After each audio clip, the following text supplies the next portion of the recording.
আমার দুষ্টু মিষ্টি ভালোবাসার বন্ধুরা কেমন আছো সবাই? আশা করি অনেক অনেক ভালো আছো। আমি তোমাদের নীলু আপু চলে এসেছি নতুন গল্প নিয়ে। আজকের গল্পটি শুনলে তোমাদের দাঁড়িয়ে যাবে, তাই গল্পটি শোনার আগে অবশ্যই হেডফোন ব্যবহার করো। আমার নাম সুরভি। বয়স 22। বাবা মায়ের প্রথম সন্তান। আমরা 3 বোন 1 ভাই। আমি সবার বড়। আমার পরে ছোট ভাই, তারপরে বাকি 2 বোন। আমার বাবা ব্যবসায়ী। সচ্ছল পরিবারের সন্তান। চাওয়ার আগেই সব পেয়েছি। 4 বছর হলো বিয়ে হয়েছে, কিন্তু একটা বাচ্চা হয়নি, এটাই শুধু অভাব। আমার স্বামী খুব ভালো। শ্বশুরশাশুড়িও খুব ভালো।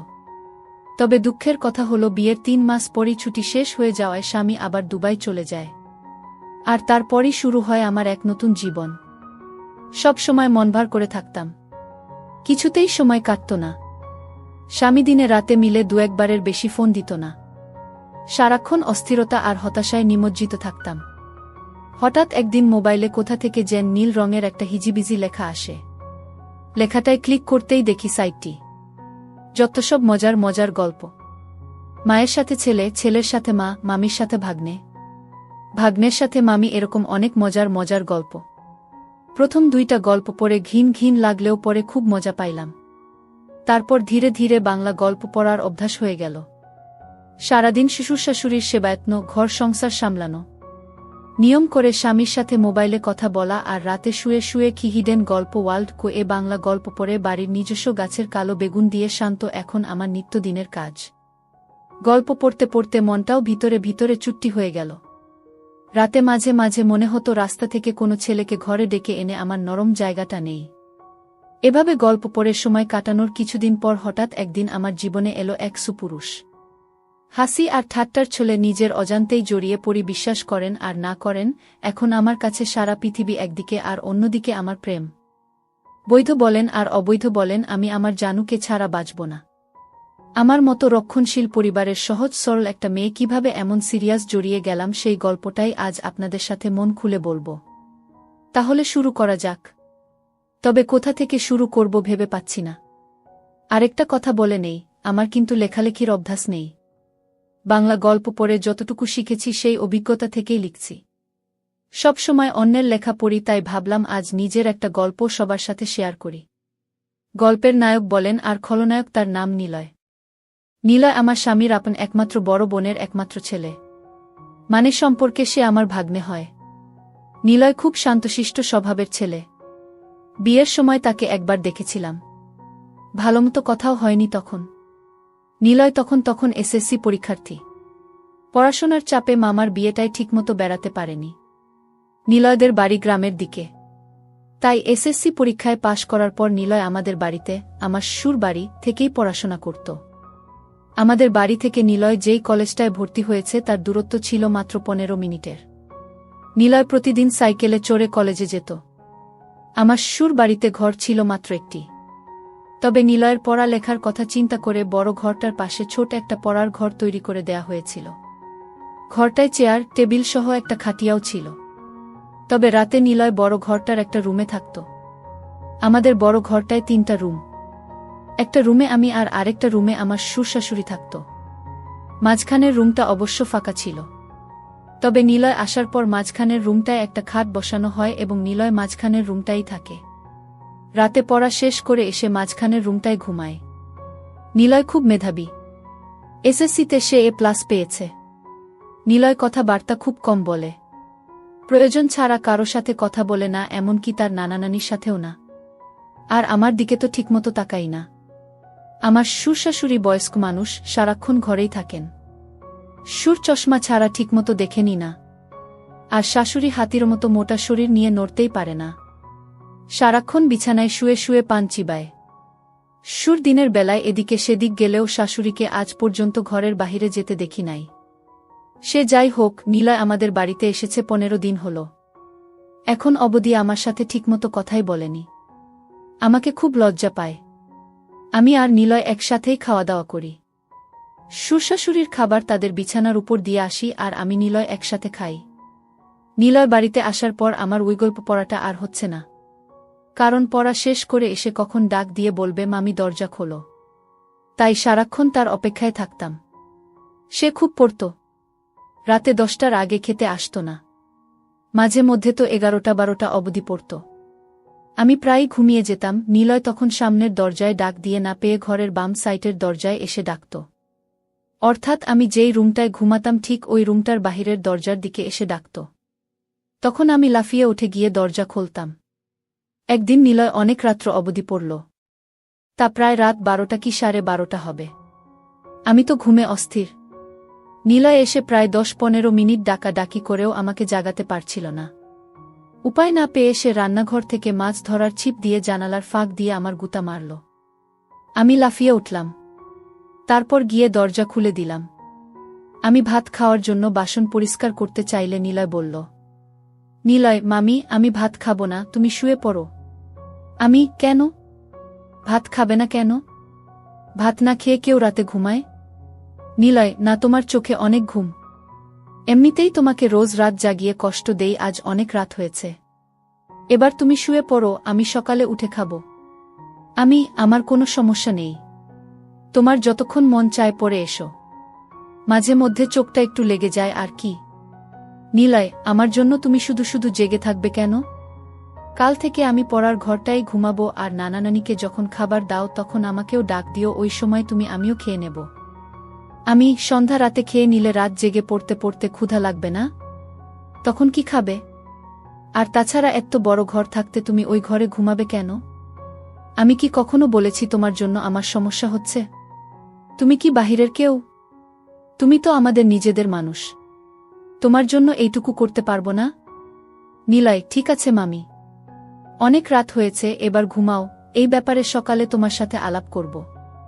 এটা বলেই নিলয় সোজা তার বিছায় গিয়ে শুয়ে পড়ল। আর আমিও আমার রুমে চলে আসলাম। তবে আর যাই হোক, আজ প্রথম নিলয় আমার সাথে এত কথা বলেছে, কিন্তু একবারও আমার চোখের দিকে তাকায়নি। এখন সকাল 8টা। নিলয় এখনো ঘুম থেকে ওঠেনি। কাল অনেক রাতে ঘুমিয়েছে, তাই একটু বেশি ঘুমাচ্ছে। এমনিতে প্রতিদিন সকাল 7টার সময় ঘুম থেকে উঠে উঠোনে হাঁটাহাঁটি করে।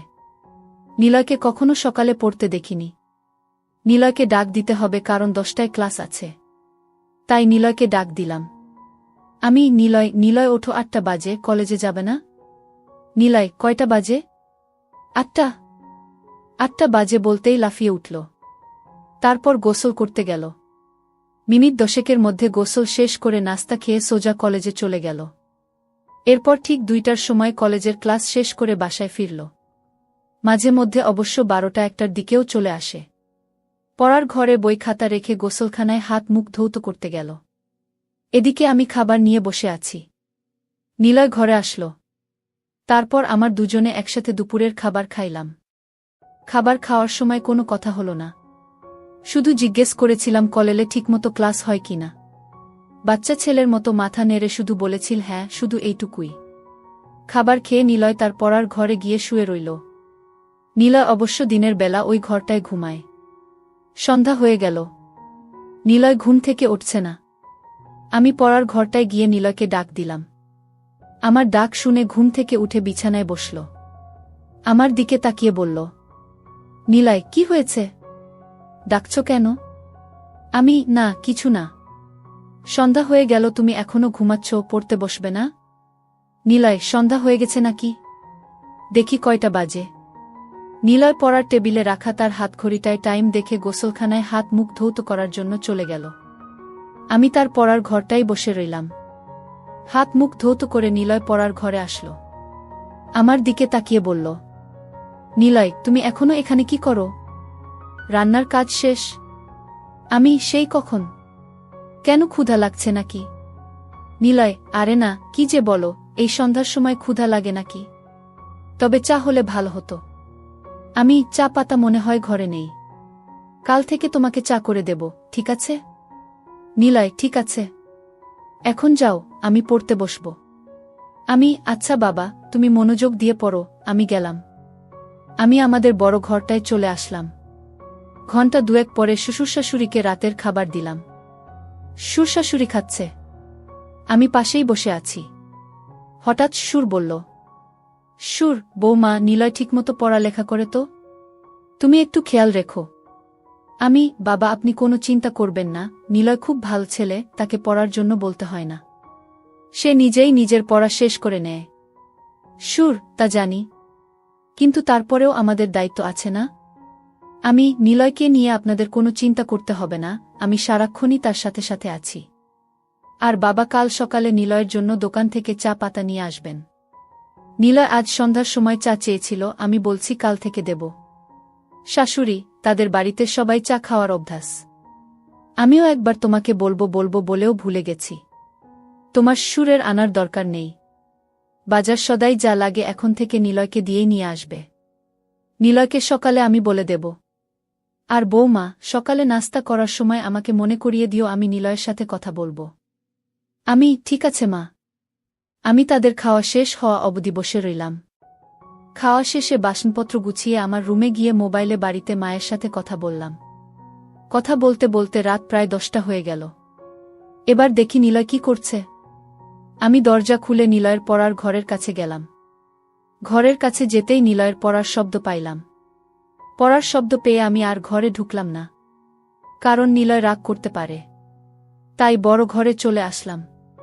রাত প্রায় 11টার উপরে, কিন্তু নিলয় এখনো ঘরে আসছে না। আমি একা একা জেগে আছি।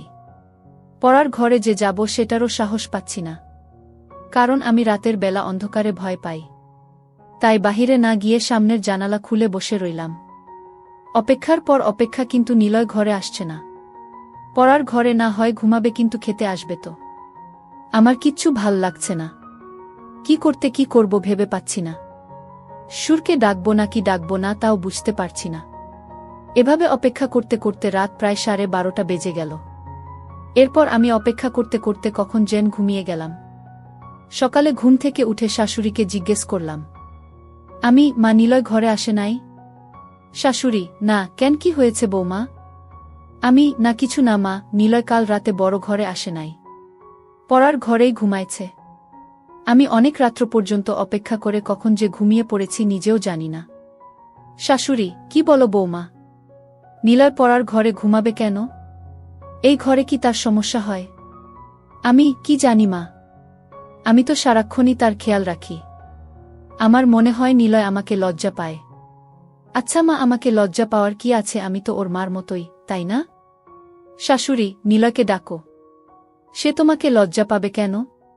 তুমি তো তাকে অনেক খাতির যত্ন করছো, সেটা তো আমি নিজেই দেখছি। তাহলে সে এমন করবে কেন? এটা তো ঠিক না।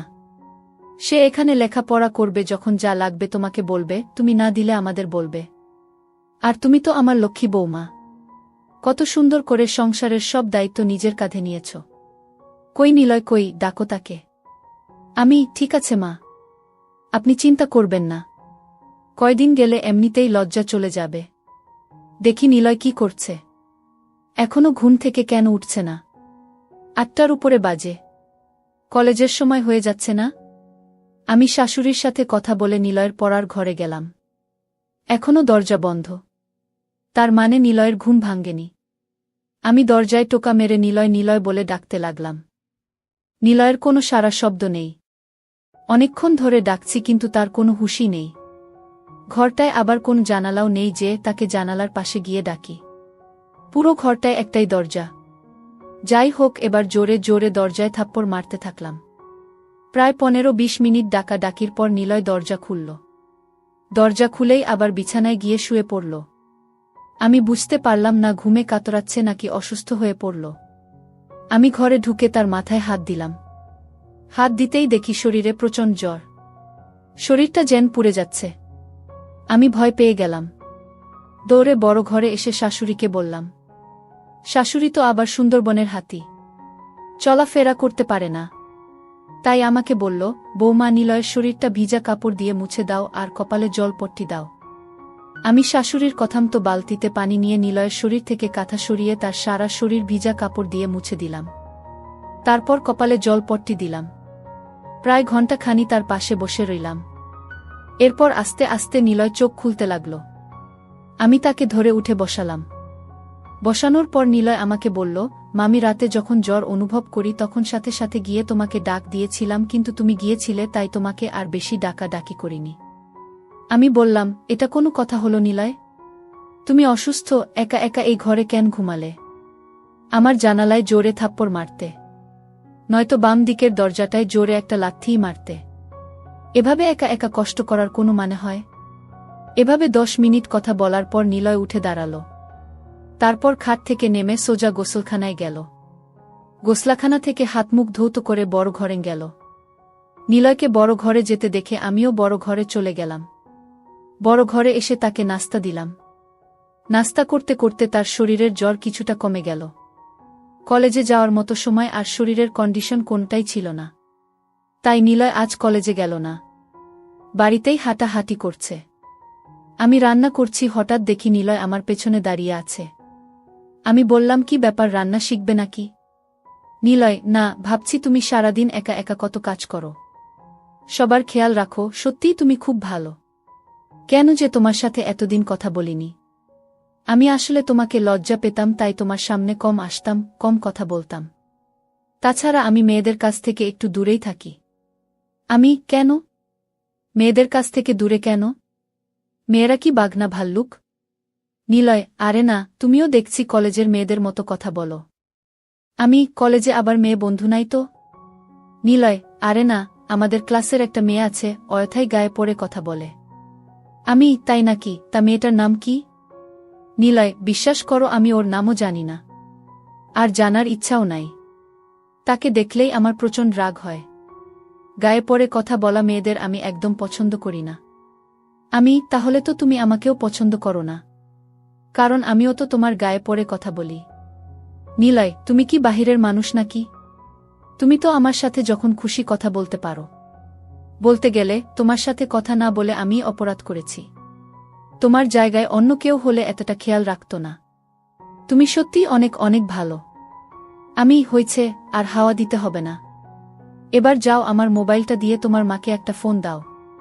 তোমার অসুখের খবর জেনে গেছে। নিলয়, মাকে আবার জানালে কেন? আমি বলিনি, তোমার নানি বলেছে। নিলয়, নানি? এই নানিকে নিয়ে আর পারলাম না, সব কিছুতেই বাড়াবাড়ি করে। নিলয় আমার রুমে চলে গেল। আমি রান্না শেষ করে গোসলখানায় গেলাম। গোসল শেষ করে শ্বশুরশাশুড়িকে দুপুরের খাবার দিয়ে আমি আর নিলয় একসাথে খাবার খাইলাম। দুপুরের খাবার শেষ করে নিলয় পড়ার ঘরে চলে গেল। আমি বাসনপত্র গুছিয়ে দেখি সে বড় ঘরে নেই। আমি নিলয়ের পড়ার ঘরে গিয়ে নিলয়কে ডাক দিয়ে বললাম, এই ঘরে ঘুমানোর দরকার নেই, বড় ঘরে আসো। আবার শরীর খারাপ করলে উঠে দাঁড়াতে পারবে না। নিলয় তখন আমার কথা আর অমান্য করল না। আমার পেছন পেছন বড় ঘরে এসে মাঝখানের রুমটার খাটে বসে রইল। আমি তাকে বললাম, নিলয়, মাঝের রুমে ঘুমাতে অসুবিধা হলে তুমি আমার রুমে গিয়ে ঘুমাও। আমি দুপুরে বেশি ঘুমাই না, তুমি যাও আমার রুমে গিয়ে ঘুমাও।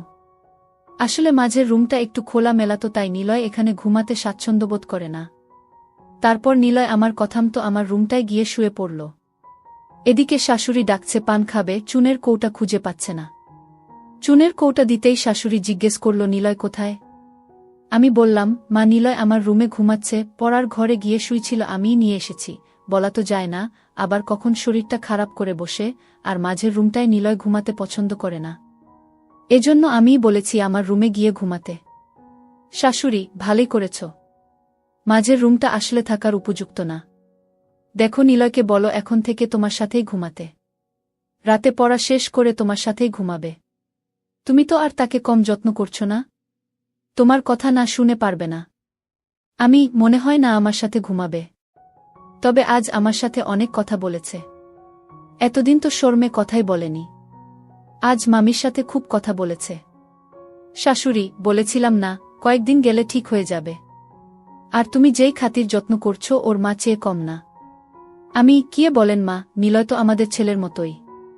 তাছাড়া নিলয়ের মামা নিলয়কে অনেক ভালোবাসে, প্রতিদিনই ফোনে নিলয়ের খোঁজ খবর নেয়। নিলয়কে কি আমি যত্ন না করে পারি? শাশুড়ি, না রে মা, তোর মতো বউ পাওয়া ভাগ্যের ব্যাপার। এই বলে শাশুড়ি প্রায় কেঁদে দিল। আমি চলে আসলাম আমার রুমে। এসে দেখি নিলয় ঘুমায়নি, মোবাইলে গেমস খেলতাছে। আমি বললাম, গেমস খেলার দরকার নেই, রাতে জ্বরের জন্য ভালোমতো ঘুমাতে পারোনি, এখন একটু ঘুমাও। নিলয়, তুমি কি করবে? তুমি ঘুমাবে না? আমি, না, আমি ঘুমাবো না। আর ঘুমালেও সমস্যা নেই, খাট তো আর ছোট না, তোমার পেছনে শুয়ে পড়ব। নিলয়, কি বলো? আমি কারো সাথে ঘুমাই না। আমি একা একা ঘুমাতেই পছন্দ করি। তাছাড়া আমার ঘুমের স্টাইল ভালো না, ঘুমের মধ্যে হাত পা কখন কোথায় যায় নিজেও জানি না। আমি হেসে বললাম, হাত পা আর কোথায় যাবে? এই রুম ছেড়ে তো আর যাবে না। নিলয়, তুমি তো দারুণ কথা জানো। হাসতে হাসতে, তুমি খুব মজার মানুষ। তোমার মনটা অনেক ভালো। আমি এত ভালো ভালো বলা লাগবে না, এবার ঘুমানোর চেষ্টা করো। তোমার অমত থাকলে আমি মাঝের রুমে গিয়ে ঘুমাই। নিলয়, না না, সমস্যা নেই। আমার চোখে এত ঘুম নেই এখন। তুমি সারাক্ষণ কাজকর্ম করো, তোমার এখন একটু বিশ্রাম দরকার। তুমি ঘুমাও, আমি সাইলেন্স মুডে তোমার মোবাইলটায় একটু গেমস খেলি। আচ্ছা তুমি গেমস খেলো, আমি ঘণ্টাখানি ঘুমাই। এই বলে আমি ঘুমিয়ে পড়লাম। ঘুম থেকে উঠে দেখি নিলয় নেই। ঘরের বাহিরে গিয়ে দেখি উঠানে হাঁটতাছে। সন্ধ্যাও ঘনিয়ে আসছে। এর মধ্যে আমি রান্না ঘরে গিয়ে নিলয়ের জন্য নুডলস বানালাম। নিলয় নুডলস দেখে খুব খুশি। তারপর নুডলস খেয়ে পড়ার ঘরে গিয়ে পড়তে বসল। ঘণ্টাখানি পড়ার পর আমি গিয়ে তাকে নিয়ে আসলাম। বললাম, আজ আর এত পড়ার দরকার নেই। শরীর ভাল হলে কাল থেকে আবার পড়া শুরু করবা। নিলয় আমার সাথে বড় ঘরে চলে আসলো। রাতের খাবার খেয়ে উঠার আগেই শাশুড়ি নিলয়কে ডাকল। নিলয়, নিলয়, নিলয়, আসছি নানি। কি হয়েছে? ডাকছ কেন? নিলয়ের নানি, ওই ছোট ঘরটা বানাইছি তোর পড়ার জন্য, থাকার জন্য না। মাঝের রুমটায় ঘুমাতে না পারলে তোর মামির সাথে ঘুমা। তোর মামি কি তোকে মুরব্বিদের কথা শুনতে হয়? শুধু লেখাপড়া করলে হয় না, আদব কায়দাও শিখতে হয়। নিলয়, ঠিক আছে, তুমি ঘুমাও, আমি মামির সাথেই ঘুমাবো। শাশুড়ির সাথে কথা বলে নিলয় যখন মাঝের রুমের খাটে বসল, ঠিক তখনই হঠাৎ তার শরীরটা আবার আগুনের মতো গরম হতে লাগল। শরীরটা যেন পুড়ে যাচ্ছে। নিলয় মামি মামি বলে ডাকতে লাগল। আমি আমার রুমে ছিলাম। দৌড়ে গেলাম নিলয়ের কাছে। কি হয়েছে নিলয়? নিলয়, মামি দেখো, আমার শরীরটা আবার গরম হয়ে যাচ্ছে। শরীরটা যেন কাঁপছে। ঠিক আছে বাবা, তুমি বসো, আমি তোমার শরীরটা ভিজা কাপড়ে মুছে দিচ্ছি। আমি শাশুড়িকে বললাম, মা, নিলয়ের আবার খুব জ্বর এসেছে। শরীরে আগুন ধরার অবস্থা। কি করব? শরীরটা মুছে দাও, আর দেখো তোমার শ্বশুরের ওষুধের কৌটায় প্যারাসিটামল ট্যাবলেট আছে, একটা খাইয়ে দিয়ে তোমার সাথে নিয়ে শুয়ে দাও। রাতে জ্বর না কমলে সকালে ডাক্তারের কাছে নিয়ে যাইও। আমি শাশুড়ির কথামতো তাই করলাম। আমার রুমে নিয়ে খাটে শোয়াইয়া তার সারা শরীর ভিজা কাপড় দিয়ে মুছে দিলাম। নিলয় জ্বরে খুব কাঁপছে দেখে আলমারি থেকে একটা কম্বল নামিয়ে দিলাম। আমি আর নিলয় পাশাপাশি শুয়ে রইলাম। আমি নিলয়ের মাথায় হাত বুলাতে লাগলাম। জ্বরে নিলয়ের শরীর ভূমিকম্পের মতো কাঁপছে। তার কাঁপুনি দেখে আমি তাকে ধরলাম। তারপরও যেন কাঁপুনি থামছে না। অনেকক্ষণ পর কাঁপুনিটা একটু কমেছে, এবার তার চোখে একটু ঘুমও দেখা যাচ্ছে। এদিকে আমার চোখেও ঘুম এসে গেছে। আমি নিলয়ের মাথায় হাত বুলাতে বুলাতে কখন জানি ঘুমিয়ে গেলাম। গভীর রাতে নিলয়ের জ্বর আবার বেড়ে যায়, কিন্তু আমি টের পাইনি। জ্বরের কাঁপুনিতে নিলয় আমাকে ধরে। নিলয় যখন আমাকে ধরেছিল, সম্ভবত আমার পরনের কাপড় এলোমেলো ছিল। উপর কাপড় ছিল না। নিলয় ছিল নয়া যুবক একটা ছেলে। তার ইচ্ছার বিরুদ্ধেই তার শক্ত হয়ে যায়। ধীরে ধীরে চাহিদা বেড়ে যায়। নিজেকে সামলাতে না পেরে অবশেষে সে আমার থাকে। আমি প্রথম প্রথম কোনো কিছু টের পাইনি। নিলয় যখন আমার উপর চড়ে বসল তখন আমি টের পাইলাম। কিন্তু নিলয়ের চাহিদা বুঝতে পেরে আমি আর কিচ্ছু বললাম না। জেগেও ঘুমানোর ভান করলাম। তবে একটা কথা সত্য, এতদিন আমি যাই করেছি বলেছি না কেন, আমি নিলয়কে কখনো খারাপ চোখে দেখিনি। নিলয় আসার পর আমার রুটিনই চেঞ্জ হয়ে গিয়েছিল। আমি গল্প পড়াও বন্ধ করে দিয়েছিলাম। জানি না কেন, তবে নিলয়কে নিয়ে আমার কোনো ওই মানসিকতা ছিল না। তার প্রতি আমার যতটুকু দায়িত্ব কর্তব্য ছিল আমি তার সবটুকুই পালন করার চেষ্টা করেছি। প্রত্যেকটা মেয়েরই চাহিদা থাকে, তাই বলে সব জায়গায় সবার সাথে সব কিছু করে না, ভাবেও না।